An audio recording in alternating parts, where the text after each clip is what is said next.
So thank you for joining us in our third series on presenting results. And this is the first webinar called Preparing for Data Dissemination. And this is presented by the Evaluation Center at CU Denver and funded by the State's Faculty Education and Prevention Program, THE. So my name is Peter Rumbach, and I'm with the Evaluation Center, and we'll be presenting today. Good morning. Glad you could join us today. My name is Bridget Nectarline, and I'm presenting with Peter. And so just to give you a little background on Zoom, it looks like we figured out our audio issue on this end. You'll notice on your screen at the bottom in the function bar that your phone and your video are muted. We're recording today's webinar so we can archive it on the STEPP evaluation website. So go ahead and leave those muted for us. And then you can ask questions at any time using the chat function. And then we'll also be doing a couple of polls throughout using the chat function as well. Great. So as Peter had mentioned, this is our third series of webinars. The first series covered surveys, which included survey development, management, analysis, and reporting. The second series covered qualitative data, including qualitative data collection, analysis, and reporting. Today we're going to talk about preparing data for dissemination, and next week we will discuss how to create your report product. If you were unable to attend the first two series, they are archived on the STEPP website that we'll share a link to at the end of the presentation.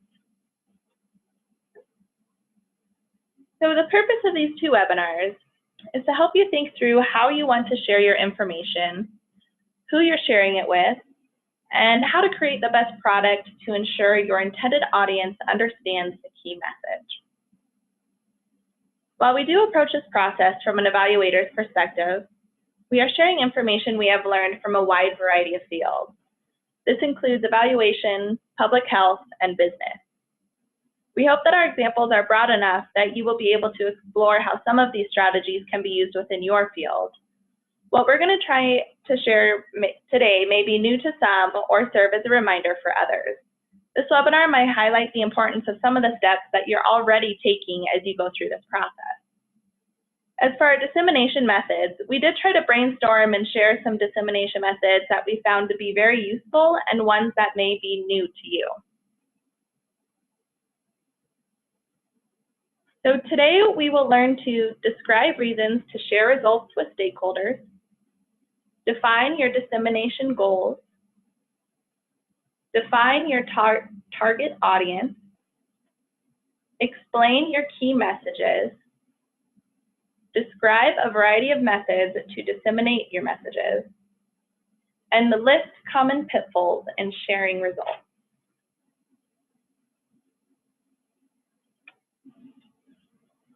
For the purpose of this webinar and to be able to look at sample dissemination products, we made up a story for us to use as an example. The nonprofit we created is called Animal Rescue Fund, ARF. Animal Rescue Fund is a nonprofit whose mission is for every dog to have a roof over its head. The organization recently received funding to improve its website by creating volunteer profiles so potential new volunteers could read about current volunteers' experiences. ARF also added an online training module for orienting new volunteers. Before we go into detail about what the key messages are for each audience, Peter will talk about the importance of sharing results with stakeholders. Great. So why share results with stakeholders? So before I share some of the reasons that we do this, we wanted to ask you as the audience, through a poll, what are some of the reasons that you have shared results with stakeholders in the past or that you plan to do so in the future? And so using your chat function, if you could go ahead, type in some of your experiences related to sharing results. That would be great.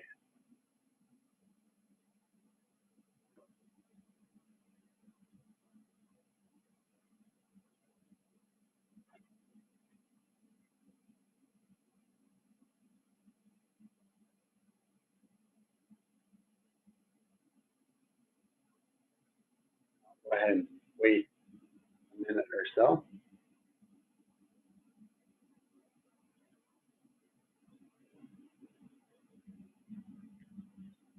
Okay, so one participant said update steering committee on projects and initiatives.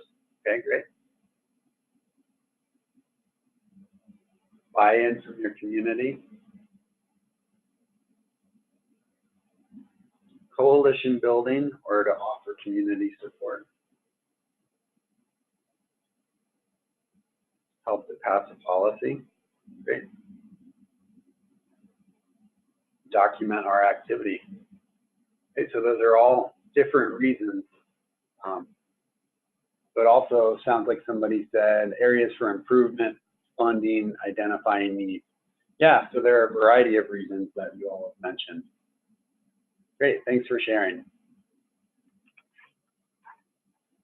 So for us, a couple of reasons include to increase or maintain interest, and that can be in a topic, a cause, a project, from funders or board members, the public, colleagues, or at a conference.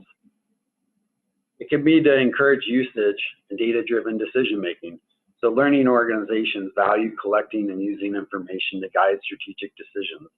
By using results, evaluators can start and continue a conversation on how to learn from our efforts. To develop action plans and assign responsible parties, results don't need to be a one-way street.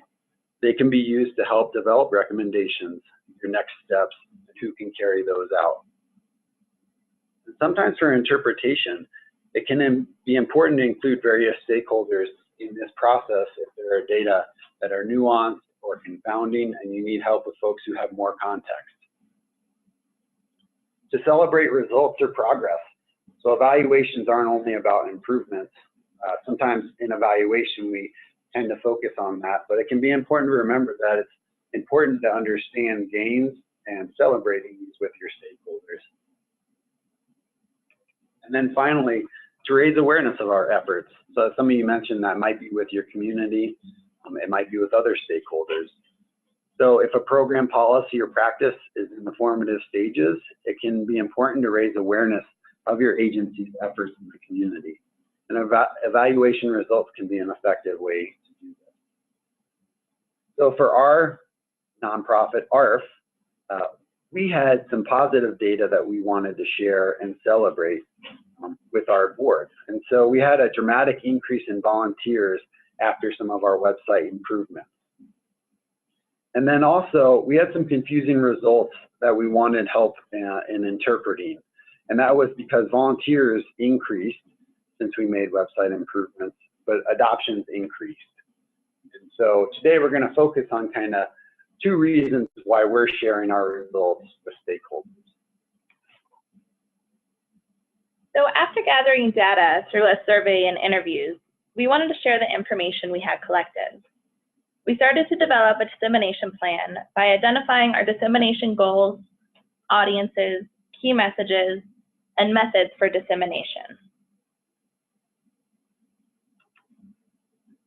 The first step in developing a dissemination plan is thinking through the purpose of sharing your information or developing your dissemination goals. This ties back to our reasons for sharing and could include a variety of goals. It could be increasing awareness of certain issues, or it could be educational. Your goal could be to increase the awareness of your efforts or to share the formative feedback around program changes or areas that need development.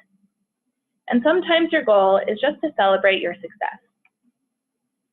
Determining your dissemination goals will help you identify your audience and key messages. For our example, there are two dissemination goals.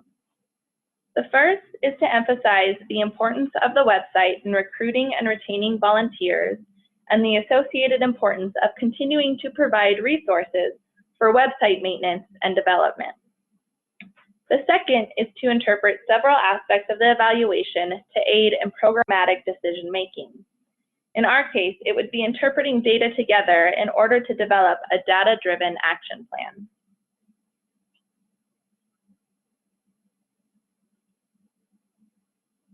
Next, we're going to talk about audiences. But once again, we wanted to hear from you all on the different audiences that you've worked with in the past and maybe ones that you're thinking about working with in the near future. So doing the same method, if you could just bring up your chat box and go ahead and share, what are some of the audiences that you work with?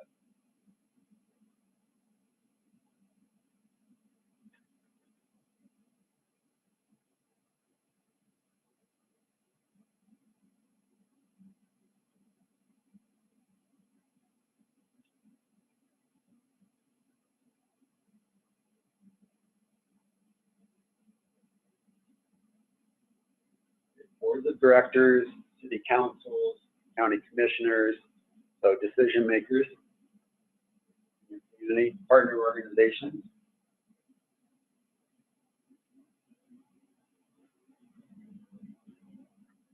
Community members.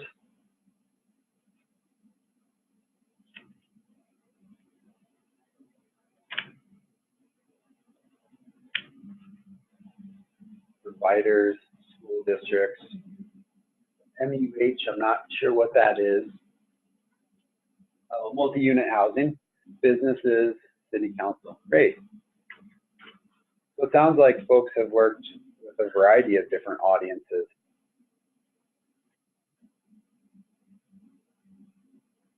Yeah, and many of the ones we're going to share today are similar to the ones that you've mentioned.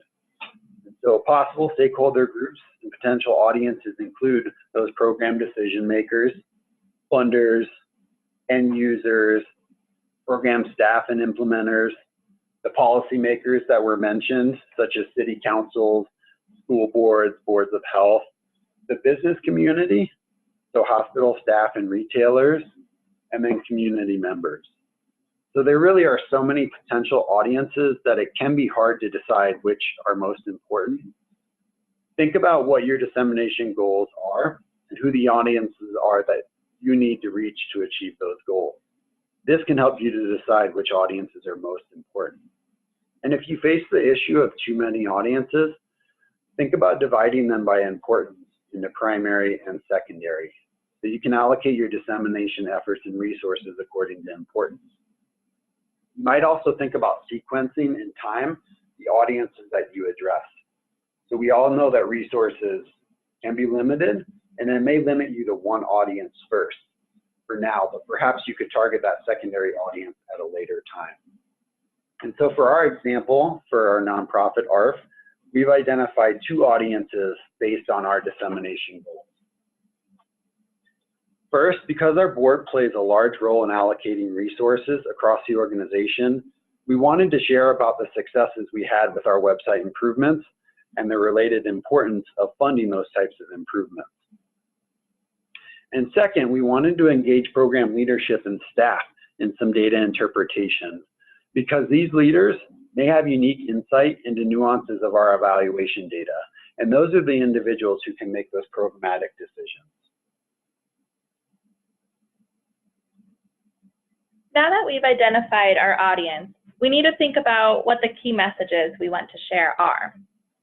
I think this picture of a message in a bottle, I like this picture of a message in a bottle because in some ways it emphasizes the importance of reducing the amount of information you can share. I know there are many times when I feel there is so much information and it is all so interesting, but sometimes it may not always be appropriate for the audience you are trying to reach.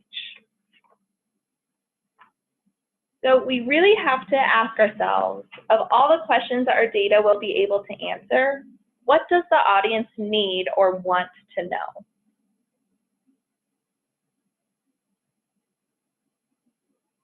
Effective messages explain what your evaluation results mean, why they are important, and what action should be taken. They aren't simply a summary of results. Messages should be clear, simple, tailored to each audience, and allow for discussion and follow-up action when appropriate.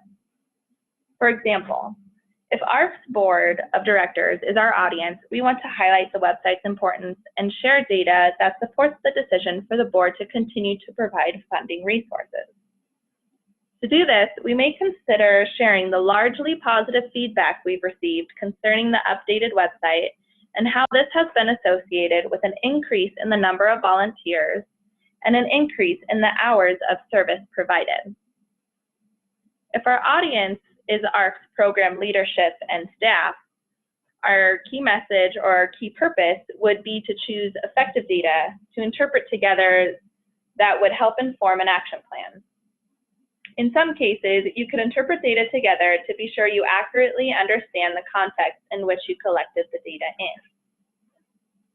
This is particularly important for us as external evaluators, as we may be unaware of the certain program context that would easily explain trends in the data. Now we'll move on to talk about dissemination methods. You know, you've thought about your goals, you've thought about your audiences, and you've identified your key messages. So how do you get that out to your audiences? Which methods will most effectively convey your message to your target audience? What is the timing of your message or messages? And who will be responsible for getting that message out there? Is there an influential evaluation champion who can help support your dissemination efforts? Successful dissemination activities really do promote a two-way dialogue instead of a one-way flow of information. And a good dissemination plan includes activities to target each of your intended audiences. So there are a variety of dissemination methods available, and depending on your goals, audiences, and key messages, you might choose one method over another, or in some cases, you may choose multiple methods.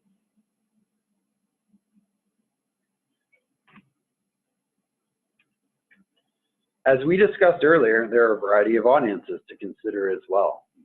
And there's a great group out of Minnesota called Substance Use in Minnesota that did a nice job creating a table that lists all the various audiences that we've discussed and then which methods are appropriate.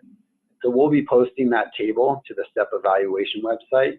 And I think our colleague Erica Clark sent it out with the resources you received before the webinar. So today we're really just going to focus on our two audiences within our nonprofit and which dissemination methods would be appropriate for those key messages. Based on our audiences, here are the methods we've identified as most appropriate. And remember that even though we'll discuss each of these methods individually, there may be instances where you can combine two or more.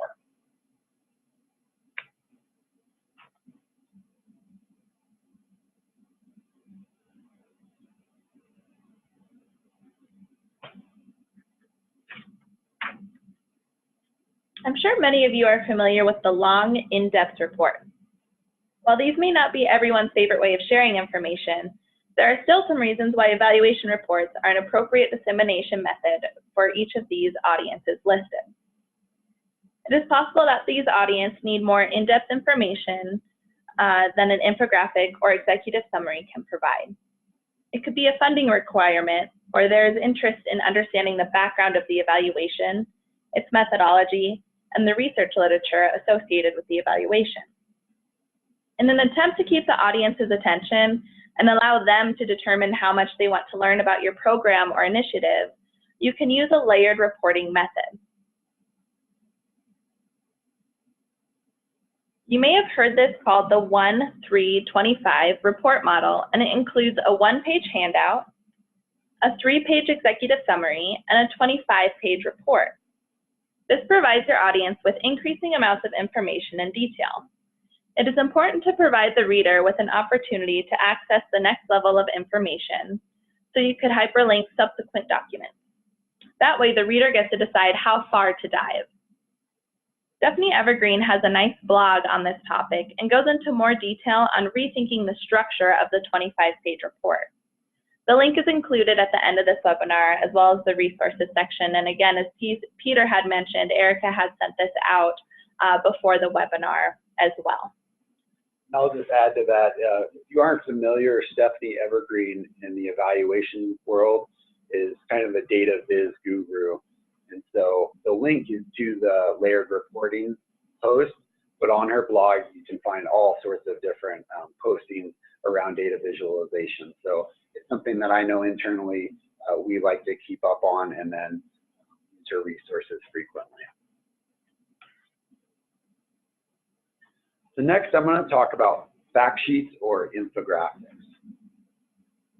So a formal definition for an infographic is a visual presentation of information in the form of a chart, graph, or other image accompanied by minimal text intended to give an easily understood overview, often of a complex subject. So these are good for conveying information in a condensed, easy to understand format, or at least that's the goal. And I think if you've ever tried one, that's also a really big challenge, is that you may have a lot of information that you're trying to get into a small space. These are good for audiences that don't have as much time, especially around interpretation. And they can be shared electronically or in print format.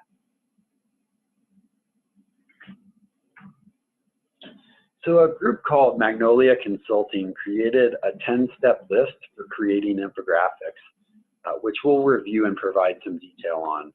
And the group has also created a checklist for reviewing infographics, and we'll post both of those resources to the website, and you'll receive them before the webinar. So the first 3 steps are related to our previous discussion of developing a dissemination plan.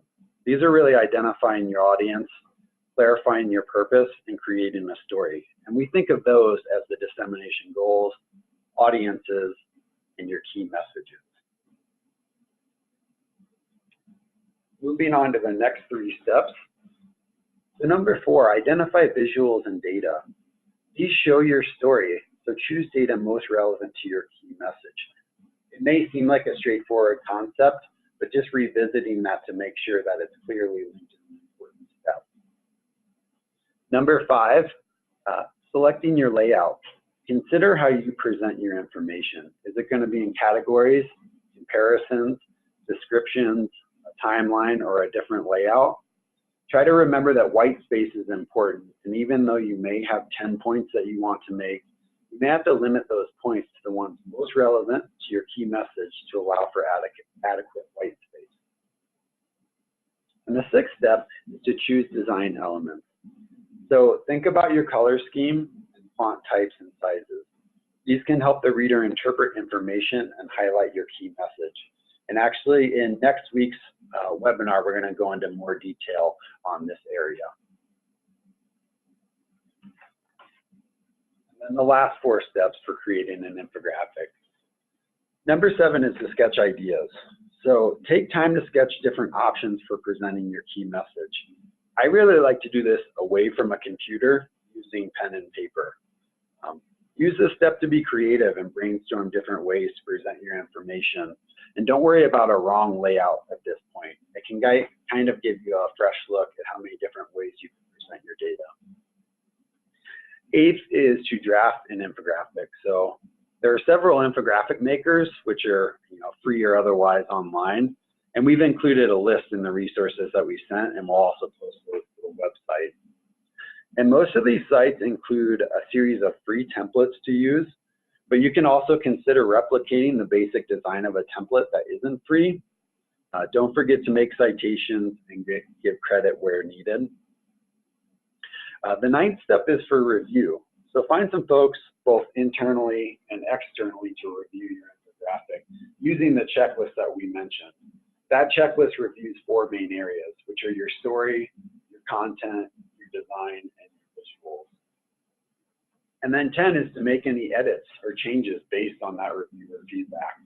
So you might need to do an additional review if you made major changes to your infographic. And then you'll want to decide how you distribute your final product.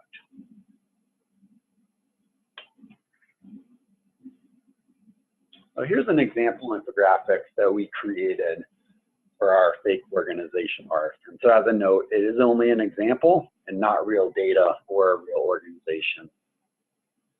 So you can see we try to highlight the successes that our website improvements have had, and specifically information around improvements related to our volunteers.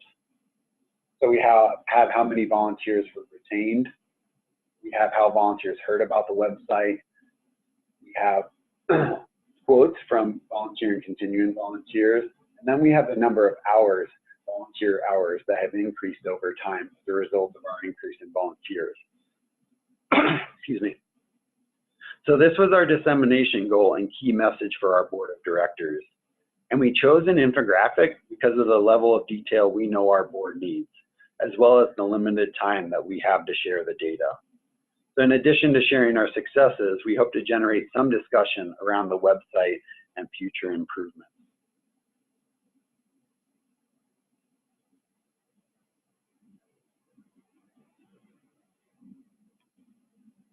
Next, I'm going to talk about formal presentations.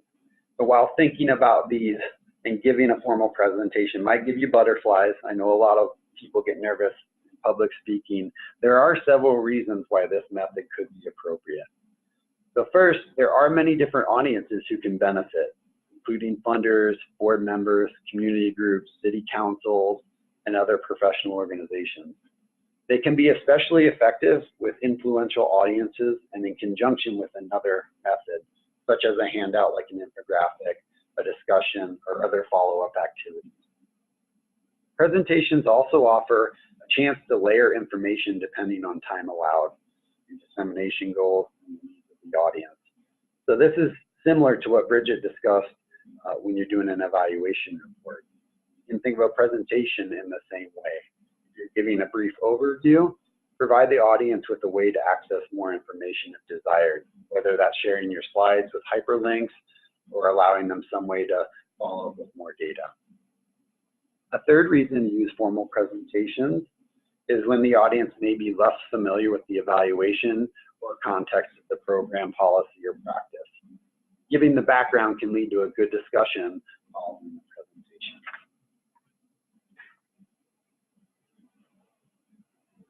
Next, I'm going to talk about data interpretation sessions. So these are things like gallery walks or data placemats, and they're good for when stakeholder feedback is important in the interpretation phase.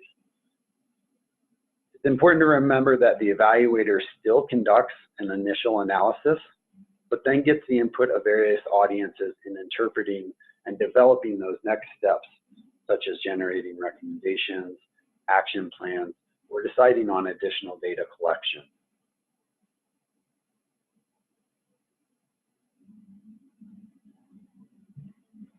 So you may have heard of gallery walks, and used in a variety of settings, but think about walking through an art gallery. You know, there are many pieces of art that you can stop to look at and discuss. You might do this individually, or with a friend, or with a whole group. And then afterwards, you might chat with the group about what you saw and what struck you. So now think about that same scenario, but replace the works of art with pieces of evaluation data. So individuals, pairs, or groups can still wander around the room at their own pace to look at and discuss data. Discussion questions are helpful to guide participants and facilitate a follow-up discussion and debriefing. Some example questions might be, what are your first impressions? What surprises you about these data? And what questions do you have because of this? This approach is good for gathering initial reactions and impressions to specific data points. There is no formula for how many data points to include, but consider the amount of time you have for the quote-unquote walk, follow-up discussion, and how many questions you'd like for each participant to consider. It can help to have a brief data literacy talk before the walk to get participants on the same page for understanding how to read your charts and graphs. It can also help to have a helper at each data point to answer questions. So, and this goes back to understanding who your audience is that's participating in the gallery walk, what level of literacy talk you want to go over. For ARF, we might use this approach with volunteers to help us understand why adoption rates haven't increased with the number of volunteers. This volunteer perspective could be important for program decision makers to understand. Data placemats. This is a participatory method that we have used involving interpreting data with stakeholders, engaging them in a conversation about findings. Bridget will go into more depth on the next few slides about what this process looks like. I first heard about data placemats at a conference a few years ago, and I really fell in love with this method of participatory evaluation. Bina Pankaj and Anna Emery presented this method and have written a great article of how to implement this strategy. They described data placemats as a facilitative technique designed to enhance stakeholder understanding of data. This article is included in the resource link and what you had received prior to the webinar. Data placemats are 11 by 17 sheets of paper that display pieces of data that are used to facilitate data analysis with your stakeholders. Typically, there's a set of placemats that can be used to share multiple data points. So this idea of data placemats comes from the idea that each person has their own table setting, and different findings from your analysis is what makes up the pieces of the table setting. It's important to note that each person has their own identical set of placemats. We have really adopted this method at the Evaluation Center for some of our projects, and it has been very informative and positive experience. What I'll share with you today is a combination of what we have learned through the literature combined with what we have learned through our own experiences. This is an example of what one data placemat may look like. We have two graphs, one that highlights the increase in volunteers, and the second displays the number of pet adoptions over the past year. In our next webinar, we'll discuss data visualization best practices, but for now, this will just give you an idea of what a data placemat may look like as we discuss the method of dissemination. Some discussion questions that may be helpful in facilitating the conversation with this specific placemat could be, what factors contribute to the monthly fluctuation in adoption? Why have we not seen an increase in adoptions given that we are more and better prepared? We have more and better prepared volunteers.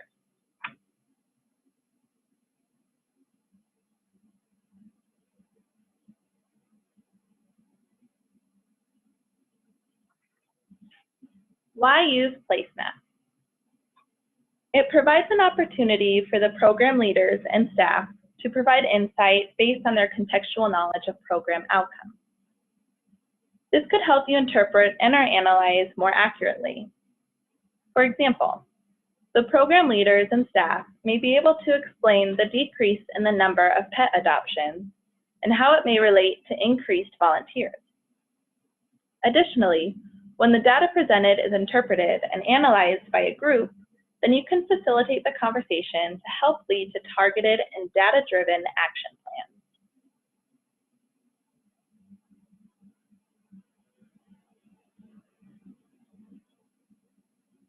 Here's a general overview of the steps leading up to a placemat session.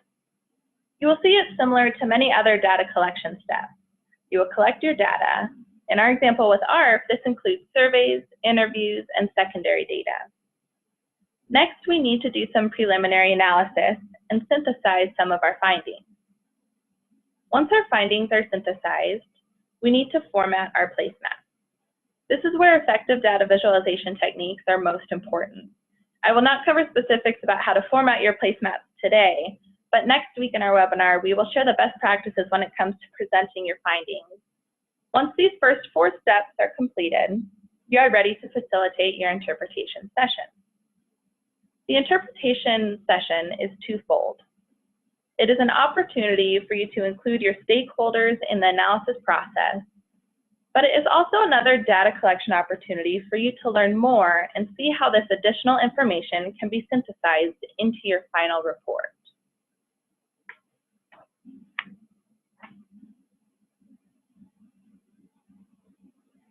After you collect your data and complete a preliminary analysis, you will need to synthesize it so you can be sure you're sharing the appropriate data for your audience. In our example, we have survey data, interview data, and secondary data. This can be a lot to sift through. However, it is our job to reduce the data down to make a clear and informative message. Some questions that may help you decide on what data to present are, who is your audience and what perspective could they bring? What question are you trying to answer? And how much do you need to share to be sure the data is not taken out of context? Once you have a good idea of what information is going to be included on your data placemat, then you can facilitate your placemat session.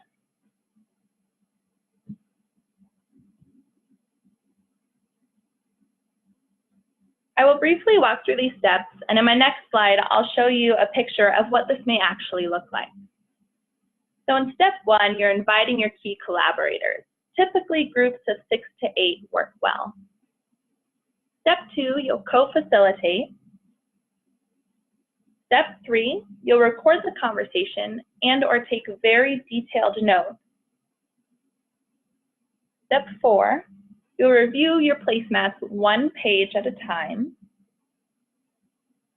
And in step 5, you'll encourage active participation. So you're encouraging collaborators to mark placemats with highlighters, make notes, circle things that are standing out to them.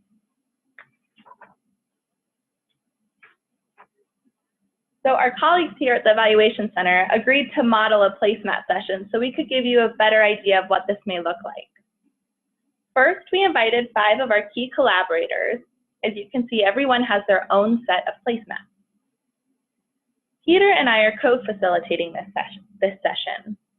It's very helpful to have a second person there to help take notes and record the conversation. Again, a data interpretation session is not only looking at the data you've already collected, analyzed, and synthesized. It is also an opportunity for you to collect additional data that may help inform how you report your findings. So recording the conversation or taking detailed notes is really essential. As a facilitator, it is important to be sure everyone is reviewing the placemats one page at a time. We want to be sure everyone is talking about the same data at that one time. Going back to our placemat analogy, you wouldn't serve one person a salad at the same time someone is eating their dessert. Clearly, talking through the expectations and developing some norms around what this process will look like with your collaborators before you begin can help manage this and keep everyone on the same track. You can see in this picture that there are sticky notes, highlighters, and markers. We often encourage key collaborators to highlight interesting findings, things that stick out to them, and these placemats are theirs to keep, so they are welcome to write notes, comments, and thoughts about the data.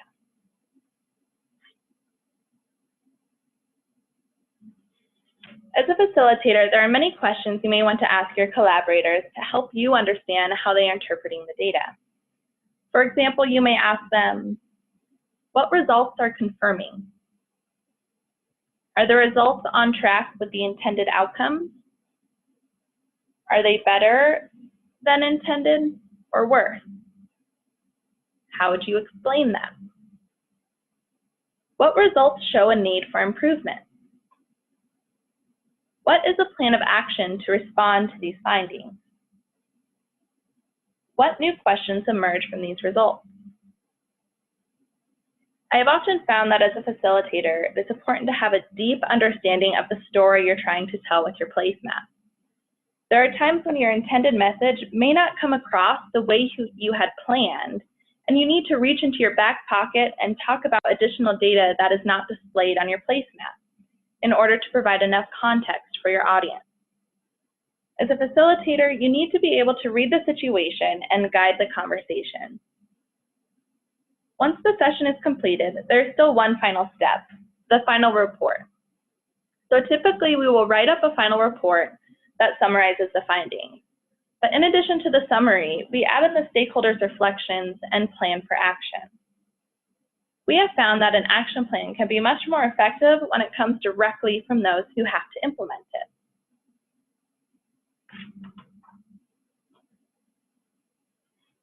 And then another benefit that we've really seen with placemats is that kind of beyond increasing stakeholder buy-in, another benefit is using this method really helps reduce defensiveness and helps create a safe space to share reflections and insights.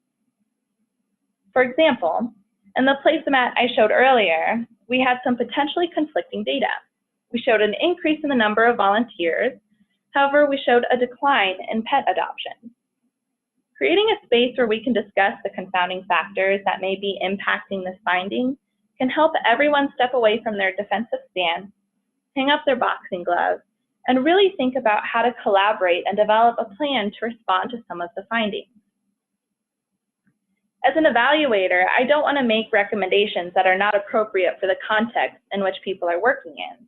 So creating a safe place to talk about unexpected or negative results can lead to positive action. Earlier, some of you had said that sometimes you share data with your partners, and I've had some experience where we've used data placemats with multiple partners at the table, and providing that space where the partners can interpret the data together, especially if there was some negative feedback or the intended outcomes aren't being seen in the data.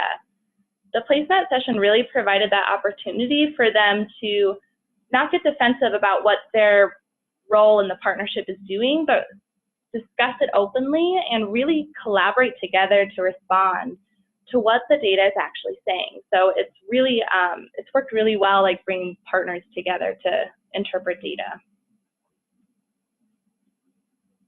Finally, I'm going to talk about some common pitfalls.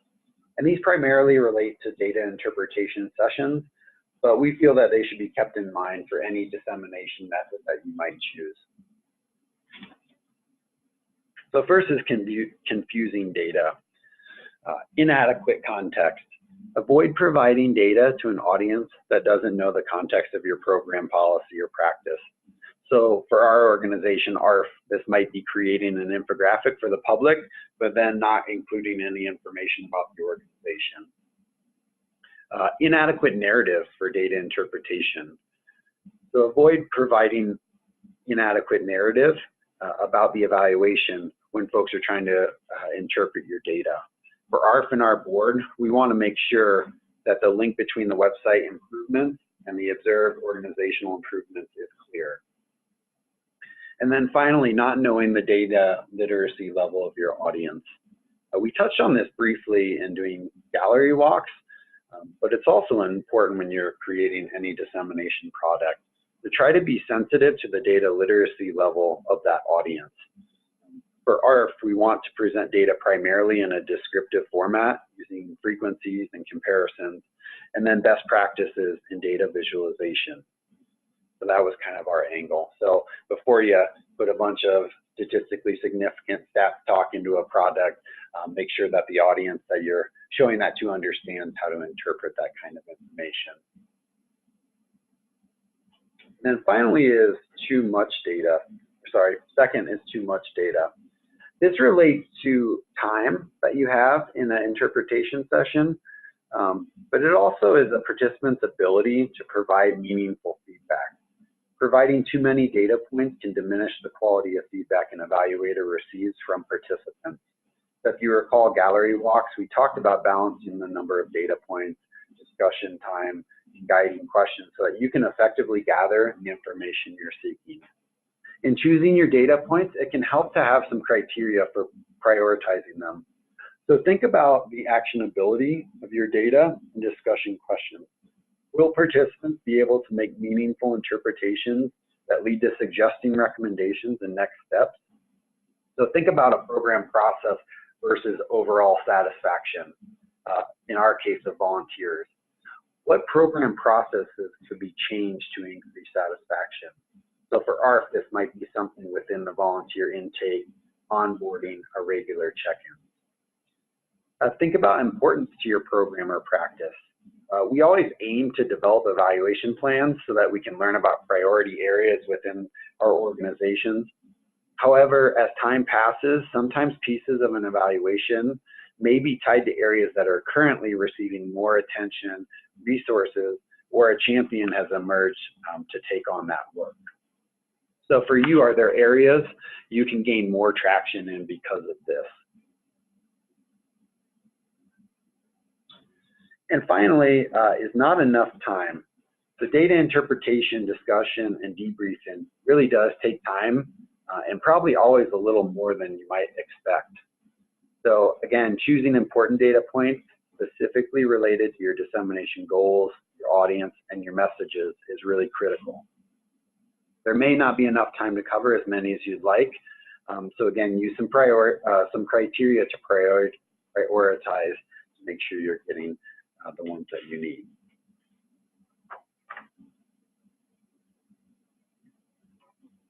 And so again, just to mention some of the resources that we talked about throughout the webinar, with this type of topic, there are kind of a limitless number of resources. So these are some of our favorites that we've chosen to share with you and then post on the website. The first is a guide to developing a dissemination plan. The next is that table for choosing appropriate methods based on your audiences. And then related to infographics is the 10 steps to creating an infographic and a checklist for developing effective infographics. And then a link to Stephanie Evergreen's blog on creating better evaluation reports. And several resources related to data placemats and other data interpretation approaches. So I'm not sure if we mentioned, but we talked about 2, but there are a variety of others that you may be more interested in learning about and using in your situation.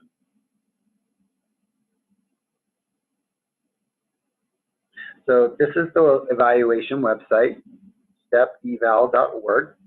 So in addition to the resources there, you can also find archived webinars from series on surveys and qualitative methodologies. And I wanted to mention that our colleague, Erica Clark, who you received the link for today's webinar from, she'll be sending out a brief feedback survey on today's webinar. So your input is very much appreciated. You could take a couple minutes to send that back to us. That's great.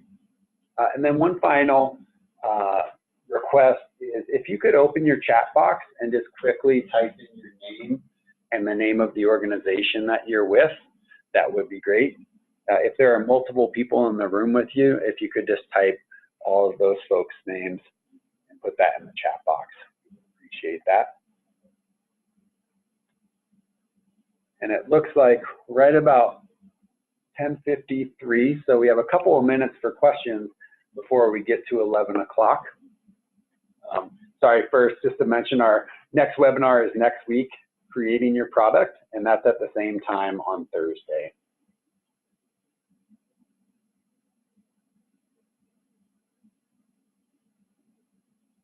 So as you're typing, we'll go ahead and open this up for any questions that anyone may have.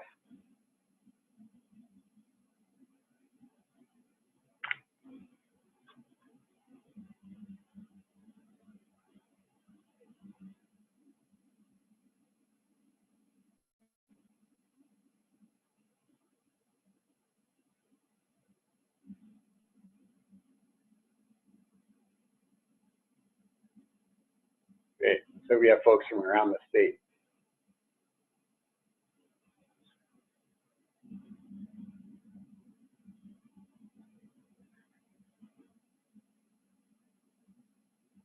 Yeah, in our next webinar, we mentioned providing resources of different infographic templates that are online, but a lot of the graphs and a lot of the products we make, we do a lot of it just in Excel and PowerPoint. So, we're not using really high-tech software. There's a lot you can do within, the Microsoft Office to make things look very professional and easy to read. We'll cover that next week.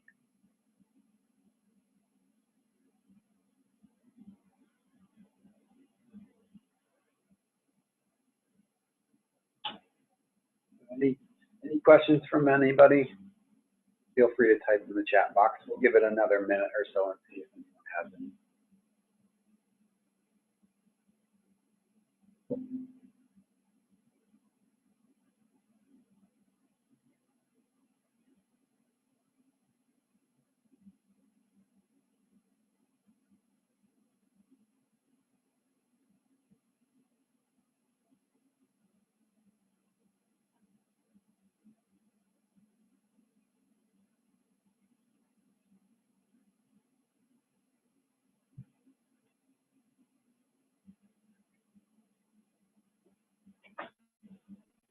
Right, well, unless somebody's typing a really long question and I haven't gotten to submitting it yet, we'll go, okay, great. Somebody said no questions, thank you.